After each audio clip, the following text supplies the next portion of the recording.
No, right after Will Smith assaulted Chris Rock on stage at the Oscars at the behest of his emotionally abusive wife, legions of apologists on social media came up with a brilliant excuse in the form of a whataboutism.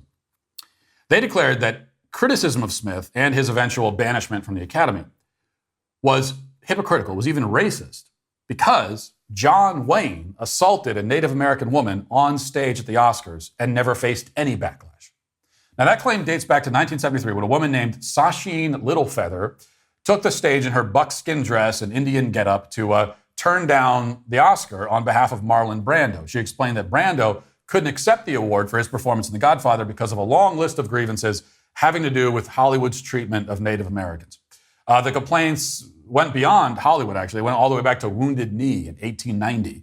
Now, why a massacre in South Dakota in the 19th century would prevent Marlon Brando from accepting an Oscar in Hollywood in the 20th century was never explained. The greater point, as far as the social media peanut gallery was concerned, is that John Wayne was never held accountable for his vicious assault of the Native American woman. Of course, John Wayne didn't assault anyone on stage. The story, which grows with each retelling, much like the 8-pound bass I caught last June, which was a 5.5-pound bass as recently as last month, is that John Wayne had to be held back by security because he tried to rush the stage and assault the woman. Like that's the story. It was, now they say it was assault. Before it was he was trying to rush the stage. Turns out that the story about him trying to rush the stage is also an exaggeration of the original story, which was that John Wayne was fuming backstage and ranting about how he wanted to go up there and pull her off the stage, but then he never did. And yet that story, too, as far as we could tell, was also made up. There's no evidence that John Wayne did anything of note that night. Nothing actually happened. This is an urban legend that started to gain steam back in the 70s and has taken on a new life in recent years whenever the racial grievance peddlers can make use of it. But the story, it turns out, is even faker than we thought. Not only did John Wayne never try to assault the Native American woman, but evidently, there never was any Native American woman to assault in the first place. As a report in the San Francisco Chronicle reveals this week, only a few weeks after her death, Sacheen Littlefeather, who died earlier in the month, and had become a prominent Native American activist after that incident at the Oscars, spoke out about Native American issues for decades, was not actually Native American. The Chronicle reports, quote, according to her biological sisters, Rosalind Cruz and Trudy Orlandi, Littlefeather isn't Native at all. It's a lie, Orlandi told me in an exclusive interview. My father, who was who he was, his family came from Mexico, and my dad was born in Oxnard.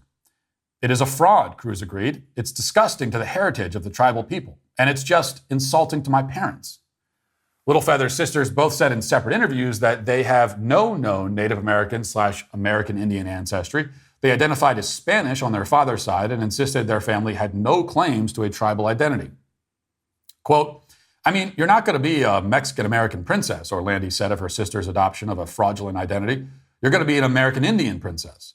It was more prestigious to be an American Indian than it was to be Hispanic in her mind. So this news has been devastating to those who championed her as an activist for all those years. Yet it's a great relief to Elizabeth Warren, who is practically an Apache warrior in comparison to this woman. At least Warren is 1/1000th Native American or whatever it was. Littlefeather, whose real name was Marie Louise Cruz, didn't even have that much claim. The article goes on to provide a possible reason why Cruz decided to play dress up. Quote, news coverage of her burgeoning attempts to make a name for herself in the entertainment world hint at a possible reason for assuming a Native identity. About 4 months before Littlefeather appeared at the Oscars on September 28, 1972, legendary Chronicle columnist Herb Caen wrote a piece about a turn for the worse in her modeling career. Quote, Sacheen Littlefeather, the Bay Area Indian princess, and 9 other tribal beauties are sore at Hugh Hefner.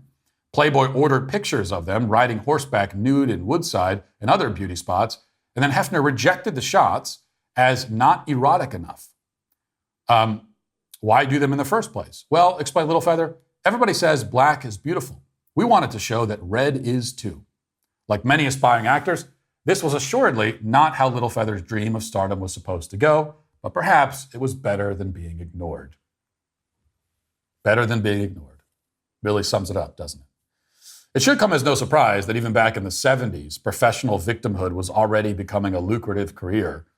I mean, that is the decade, after all, when the boomers came of age, and they are the ones who invented the field of professional victimhood. They created this industry and the marketplace that demands it. And it also comes as no surprise that neither this San Francisco Chronicle article nor any other article or commentary in the corporate media about this fraud actually grapples with the fundamental question here. And that question is, why is victimhood so profitable? Why is it desirable in our culture to be a victim? How is it that people can establish long and distinguished careers for themselves as professional victims? The Chronicle comes up with an individual explanation for Cruz. She was failing as an actress and as a model and looking for another way to get attention. But they don't widen the lens and look at the bigger picture, because they never do, because they know that if they did, they would see what they do not want to see. Namely, that the desire for victimhood is a culture-wide disease. Sacheen Littlefeather and Elizabeth Warren and Rachel Dolezal and all the rest of them, the many, many, many rest of them, didn't come up with this on their own or in a vacuum. It is a societal phenomenon. We are conditioning people to desire control and power for its own sake, and to attain it in the most shameful, passive-aggressive, manipulative way possible, through emotional blackmail and the exploitation of misplaced sympathies. Now, of course, people in all cultures and all periods of history have desired power and control. That's part of the human condition. But there are good and bad reasons for wanting it, and there are good and bad ways to try and obtain it. In times past, whether power was desired for a good or bad reason, most often the way to achieve it was through success, through greatness, through achievement.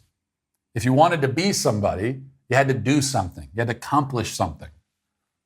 Now we've created a society where a lack of accomplishment is an accomplishment. The less you do, the more you can claim you are oppressed. You just need to belong to the right demographics. And if you don't, well, that's an easy fix. You can just lie about it. That's what the character known as Sacheen Littlefeather figured out, and many young people today are discovering the same thing. And so, as it is probably redundant at this point to cancel a woman who just died, instead, I think today we will again say to all victimhood merchants that you are canceled.